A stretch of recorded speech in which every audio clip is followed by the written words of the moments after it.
Alors dans cette nouvelle vidéo, nous allons voir la vérité cachée dans le fait de trouver un bon interlocuteur. Un avocat fiscaliste, un comptable. Si c'est une vidéo qui vous intéresse, je vous invite à rester connecté jusqu'à la fin. Je vous dis à tout de suite.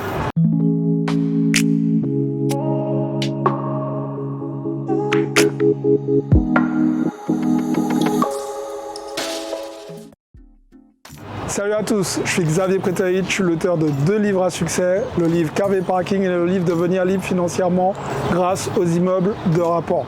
D'ailleurs, si vous n'avez pas lu un de ces bouquins, ils sont disponibles dans la description et aussi sur Amazon maintenant, c'est à vous de jouer. Alors, on va passer directement au vif du sujet et je pense que vous avez déjà probablement entendu parler d'une personne dans votre entourage qui vous a dit tu connais pas un bon comptable, tu connais pas un bon avocat fiscaliste ou tu connais pas tout simplement un bon interlocuteur parce que je souhaite réaliser telle ou telle chose. Alors dans l'idée, ça peut paraître intéressant et même astucieux de demander le contact de quelqu'un qui connaît quelqu'un pour avoir quelque chose. Oui, mais en réalité, c'est pas bon. Pourquoi ce n'est pas bon? Alors, il faut comprendre une chose, on a tous des objectifs différents. Certains comptables n'ont jamais investi dans l'immobilier parce que ça ne les intéresse pas. Certains avocats fiscalistes ne connaissent pas du tout ce qui est investissement immobilier et d'ailleurs, ils s'en fichent. Et en fait, ce qu'il faut bien comprendre, c'est que vous devez, en fonction de vos objectifs, aller voir la personne qui a déjà fait ce que vous souhaitez vous-même réaliser. Okay ? Et pourquoi je vous dis ça? C'est que cette personne aura probablement rencontré des problématiques que vous avez actuellement. Alors, vous l'aurez compris, la team. D'une manière générale, si vous allez voir par exemple un comptable qui n'a jamais investi dans l'immobilier, ça va être difficile pour lui de vous orienter vers les conseils qui sont les plus adaptés à votre situation. Si vous souhaitez par exemple faire du déficit foncier, réduire vos impôts, etc., ça va être compliqué pour lui puisqu'il ne sait pas vraiment de quoi vous parlez. Alors je ne dirais pas qu'il ne sait pas de quoi vous parlez, mais ce sont des problématiques qui ne l'atteignent pas personnellement. En contrepartie, si lui-même a déjà vécu ce genre de choses, alors ça fait toute la différence. Alors maintenant, sur la deuxième étape, ce qui va être important, c'est tout simplement le fait d'embaucher les plus qualifiés. Et je sais déjà que vous allez me dire « Ouais, mais Xavier, je connais personne, comment je fais pour embaucher quelqu'un de qualifié ?» Vous devez penser différemment de la masse. Je vous explique. En gros, si vous avez mal aux pieds, vous serez d'accord avec moi qu'il faudra aller voir un podologue et pas forcément un dentiste. Donc en fait, dans l'immobilier, c'est exactement la même chose. Vous devez avoir des professionnels qui sont adaptés à vos problématiques actuelles. Et dans le fait d'embaucher des personnes qualifiées, il va falloir connaître un minimum de quoi vous parlez. Vous devez connaître un minimum votre sujet. Et pour ça, en fait, c'est tout simplement vous former. Sachez de quoi vous parlez parce que si vous ne savez pas de quoi vous parlez, qu'est-ce qui va se passer? Votre comptable, votre agent immobilier, votre avocat fiscaliste va tout simplement vous mettre dans une case. Et cette case, pour bien comprendre, elle est très très simple. Elle est simple pourquoi? Parce qu'en règle générale, quand on vient voir un interlocuteur, il a déjà son petit fichier et il vous met dans la case lambda. Vous n'êtes pas une personne lambda, vous faites partie des investisseurs à succès. Et tout investisseur à succès se respecte. Et dans le fait de se respecter, il sait un minimum de quoi il parle. Alors, je vais vous prendre un exemple avec un avocat. Un avocat d'expulsion. Si vous cherchez un avocat d'expulsion parce que vous souhaitez expulser un locataire indésirable, qu'est-ce qui va se passer? Vous allez taper par exemple sur Google avocat spécialisé dans les expulsions et vous allez obtenir une liste d'avocats dans le domaine. Et c'est une fois que vous allez obtenir cette liste que vous allez faire votre petite recherche et évidemment, il y a un des avocats qui sera peut-être pas le moins cher, mais qui sera le mieux noté.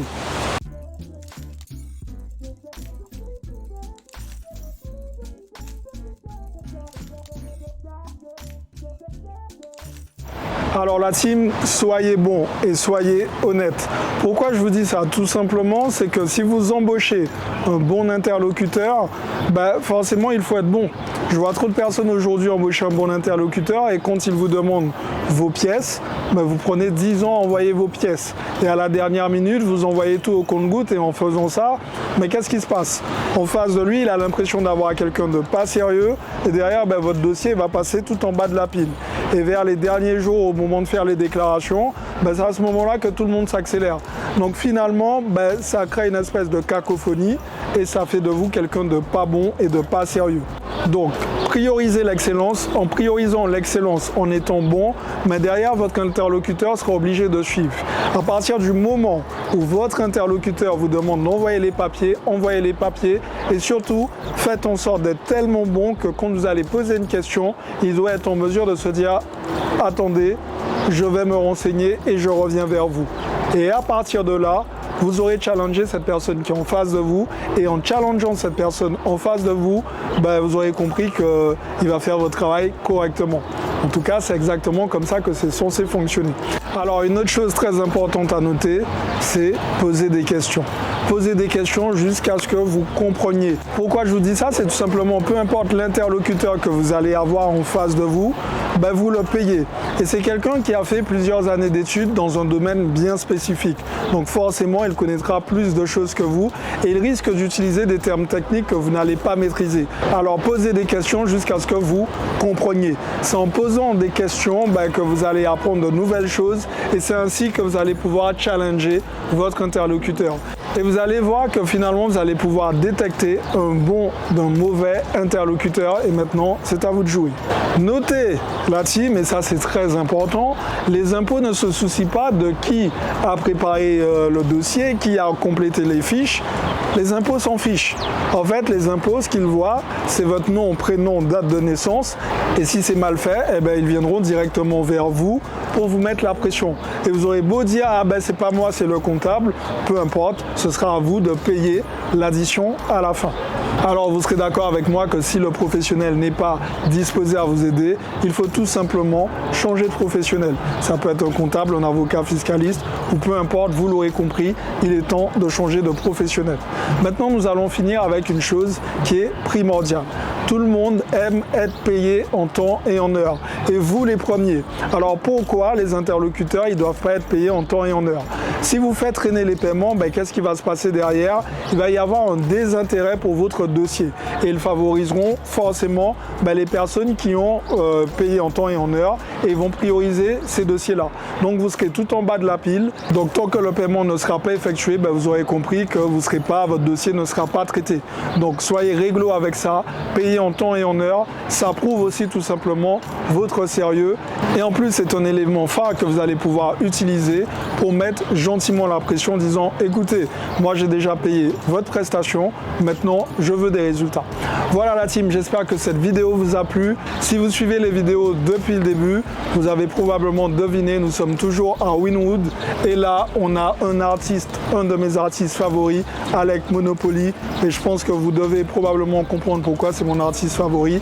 Donc voilà, je vous laisse avec ça. Et je vous dis, si vous avez apprécié cette vidéo comme d'habitude, mettez-moi un like, partagez-moi vos commentaires tout simplement dans la partie commentaires et partagez cette vidéo. Maintenant, comme d'habitude, passe à l'action parce que demain, c'est pour les faibles. Ciao la team!